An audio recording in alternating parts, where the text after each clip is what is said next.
Hi hello, ನೀವು ನೋಡ್ತಾ ಇದ್ರ ವಿಟಿವಿ ಭಾರತ್. ನಾನು ಅಶ್ವಿನಿ ಭಟ್. ಜಾಮೀನು ರದ್ದಾದ ಹಿನ್ನೆಲೆ ನಟ ದರ್ಶನ್ ಮತ್ತೆ ಜೈಲು ಸೇರುವಂತಾಗಿದೆ. ಸದ್ಯ ದರ್ಶನ್ ಪರಪ್ಪನ ಅಗ್ರಹಾರ ಜೈಲಿನಲ್ಲೇ ಬಂದಿಯಾಗಿದ್ದಾರೆ. ಆದರೆ ಜಿಲ್ಲಾಧಿಕಾರಿಗಳು ದರ್ಶನ್ ಅವರನ್ನ ಬಳ್ಳಾರಿ ಜೈಲಿಗೆ ಶಿಫ್ಟ್ ಮಾಡುವ ನಿರ್ಧಾರ ತೆಗೆದುಕೊಂಡಿದ್ದಾರೆ ಎನ್ನಲಾಗಿದೆ. ಆದರೆ ದರ್ಶನ್ ಪರ ವಕೀಲರು ಬಳ್ಳಾರಿಗೆ ಶಿಫ್ಟ್ ಮಾಡದಂತೆ ಮೊದಲೇ ಅರ್ಜಿ ಕೊಟ್ಟಿದ್ರಂತೆ. ಇದರ ಬಗ್ಗೆ ಇನ್ನಷ್ಟು ಮಾಹಿತಿ ಇಲ್ಲಿದೆ ನೋಡಿ.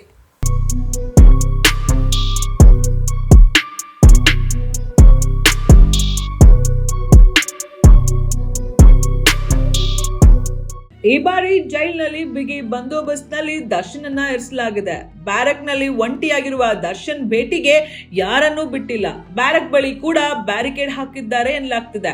ದರ್ಶನ್ ಅನ್ನ ಬಳ್ಳಾರಿ ಜೈಲ್ಗೆ ಶಿಫ್ಟ್ ಮಾಡಿ ಎಂದು ಜಿಲ್ಲಾಧಿಕಾರಿಗಳು ಮನವಿ ಮಾಡಿದ್ದಾರಂತೆ. ಆದ್ರೆ ಇತ್ತ ದರ್ಶನ್ ಪರ ವಕೀಲರು ಬಳ್ಳಾರಿಗೆ ಶಿಫ್ಟ್ ಮಾಡದಂತೆ ಮೊದಲೇ ಕೋರ್ಟ್ಗೆ ಅರ್ಜಿ ಸಲ್ಲಿಸಿದ್ರು ಎನ್ನಲಾಗ್ತಿದೆ. ನಟ ದರ್ಶನ್ ಅವರನ್ನ ಪರಪ್ಪನ ಅಗ್ರಹಾರ ಜೈಲಿನಿಂದ ಶಿಫ್ಟ್ ಮಾಡಲು ಜೈಲ್ ಅಧಿಕಾರಿಗಳು ನಿರ್ಧಾರ ತೆಗೆದುಕೊಂಡಿದ್ದಾರೆ ಎನ್ನಲಾಗ್ತಿದೆ. ಆದ್ರೆ ನಟ ದರ್ಶನ್ ಅವರನ್ನ ಪರಪ್ಪನ ಅಗ್ರಹಾರ ಜೈಲಿನಲ್ಲೇ ಉಳಿಸಿಕೊಳ್ಳಲು ವಕೀಲರು ಶತಪ್ರಯತ್ನ ಮಾಡ್ತಿದ್ದಾರೆ. ದರ್ಶನ್ ಅರೆಸ್ಟ್ ಆದ ದಿನವೇ ವಕೀಲರು ಕೋರ್ಟ್ಗೆ ಅರ್ಜಿ ಹಾಕಿದ್ದಾರೆ ಎನ್ನಲಾಗ್ತಿದೆ. ದರ್ಶನ್ ಅವರನ್ನ ಪರಪ್ಪನ ಅಗ್ರಹಾರ ಜೈಲಿನಿಂದ ಶಿಫ್ಟ್ ಮಾಡಬಾರ್ದು ಅಂತ ವಕೀಲರು ಈ ಅರ್ಜಿ ಸಲ್ಲಿಕೆ ಮಾಡಿದ್ರಂತೆ. ಟ್ರಯಲ್ ಶುರುವಾದ್ರೆ ಬೇರೆ ಜಿಲ್ಲೆಯಿಂದ ಕರೆತರುವುದು ಕಷ್ಟವಾಗುತ್ತೆ.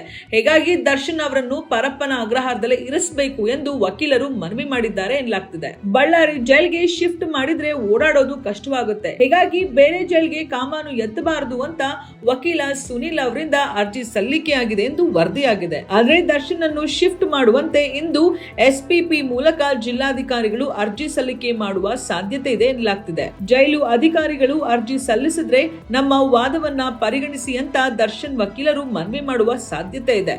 ಬೇರೆ ಜೈಲ್ಗೆ ಶಿಫ್ಟ್ ಮಾಡಿದ್ರೆ ಓಡಾಟ ಕಷ್ಟವಾಗುತ್ತೆ ಅಂತ ಮನವಿ ಮಾಡಿದ್ದಾರೆ. ಪರಪ್ಪನ ಅಗ್ರಹಾರ ಜೈಲಿನಲ್ಲೇ ದರ್ಶನ್ ಅನ್ನು ಉಳಿಸುವ ಪ್ರಯತ್ನವನ್ನ ವಕೀಲರು ಮಾಡಿದ್ದಾರೆ. ಮುಂದೇನಾಗುತ್ತೆ ಅಂತ ಕಾದ್ ನೋಡ್ಬೇಕಾಗಿದೆ.